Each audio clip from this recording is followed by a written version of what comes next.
Being called the biggest internal crisis for the NDA so far. While clarifying on reports about the alleged misconduct of his son, the Home Minister Rajnath Singh gave a terse statement today saying that he will quit politics if any allegations against him or his family members are proven correct. In a fierce rebuttal to charges against him, the Home Minister called the reports about his son completely baseless.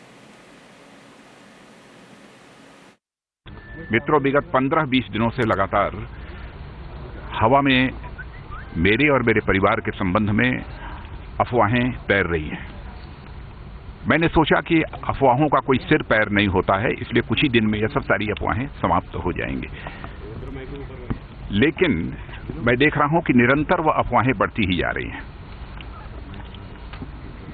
मैं देश की जनता को आश्वस्त करना चाहता हूं कि जिस दिन मेरे अथवा मेरे परिवार के किसी सदस्य के ऊपर कोई आरोप प्रथम दृष्टया भी सिद्ध हो जाएगा, उस दिन इस राजनीति को ठोकर मारकर मैं घर बैठ जाऊंगा। मैंने प्रधानमंत्री जी से भी बात की है। प्रधानमंत्री जी ने स्वयं मेरे समक्ष आश्चर्य व्यक्त किया है। नहीं।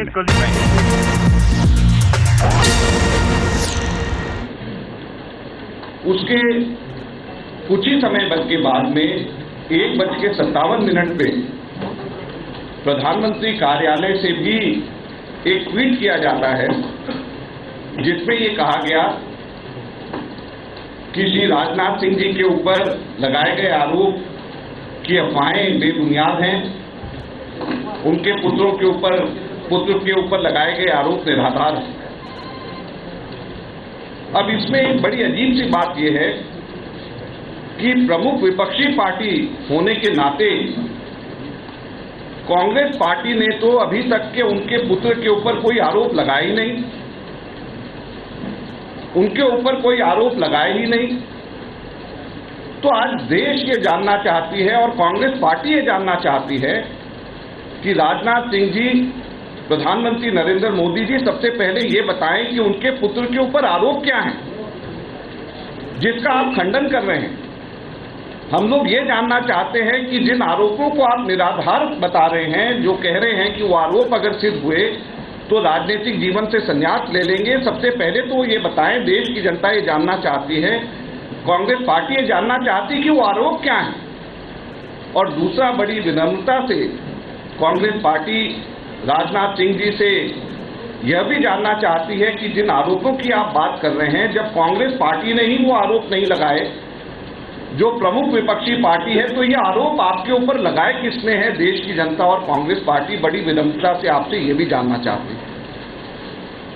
तो हम लोग केवल इस प्रकरण में 2 बातें और जानना चाहते हैं कि वो क्या आरोप हैं जो इनके बेटे के ऊपर लगाए गए हैं और कौन हैं वो लोग जो राजनाथ सिंह जी के ऊपर और उनके बेटे के ऊपर आरोप लगा रहे हैं, जिससे कि वो इतने पीड़ित हो गए कि उन्होंने यहां तक कह दिया कि वो राजनीतिक जीवन से संन्यास ले लेंगे अगर ये आरोप सही पाए गए।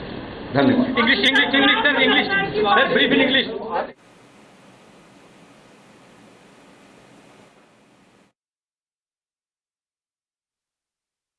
Now, I believe all kind of rumour mongering has been put to rest today. The lies have been nailed, and the way the Prime Minister's office and Mr. Rajnath Singh have expressed their views, it is quite clear that there were. Who was rumour mongering? That would be looked after. But the biggest issue is rumours were not allowed to float in anymore, and this government is serious about development, about issues of more importance than rumours. So I believe the government has taken a step. I believe it is sensitive, but the things have been put to rest, absolutely to rest, in the sense that all the rumour mongers have been nailed, and whoever was doing so must have got a befitting reply to this by now. And secondly, most importantly, in political life, rumours and speculations do take place, but that does not mean that they're not supposed to be answered, and we have answered them. नहीं, वो जिसने भी आरोप लगाया वो गलत है। यानी उनका रास्ता, वो पार्टी में अलग है, हम अलग है, लेकिन हम जानते हैं कि वो बिल्कुल बेदाग आदमी है और यदि इस तरह इधर की बात निकलती है वो बिल्कुल तथ्यहीन है, हम जानते हैं। पार्टी के कुछ नेता, पार्टी में बीजेपी के ही कुछ लोग इस तरह के आरोप लगाए हैं, मीडिया में ऐसी खबरें फैलाए हैं। उन्होंने लगाया है, ये तो अफवाह फैलाई हुई है, तो अफवाह के ऊपर क्यों कान दे रहे हैं। वो तो मैंने कहा ना कि वो बेदाग आदमी है। two things in this. One is obviously there is, something which is not quite correct on the surface going. Of course, it's their internal political situation, but the funny part is that, large number of these give and takes are taking place. And ultimately, if it's a government formed of compromise, it will have its impact both in terms of policy and how work takes place. And I think it doesn't augur well for this government.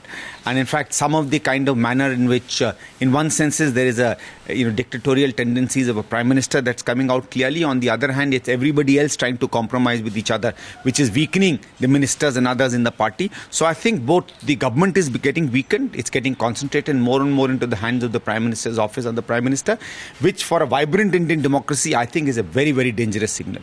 The second part is again the hypocrisy of the prime minister. On the one hand, he ridicules the Congress for very often going for dynastic rules and, encouraging people from different families. And the same thing happens in the BJP. You give Mr. Tandon's son a seat. I'm not saying there's anything wrong, but other parties, when they do it, is dynasty. When you do it, is part of political compromise and political realities. वो प्रधानमंत्री जी से ही स्पष्टीकरण मांगे या उनके अगली tweet का इंतजार करिए।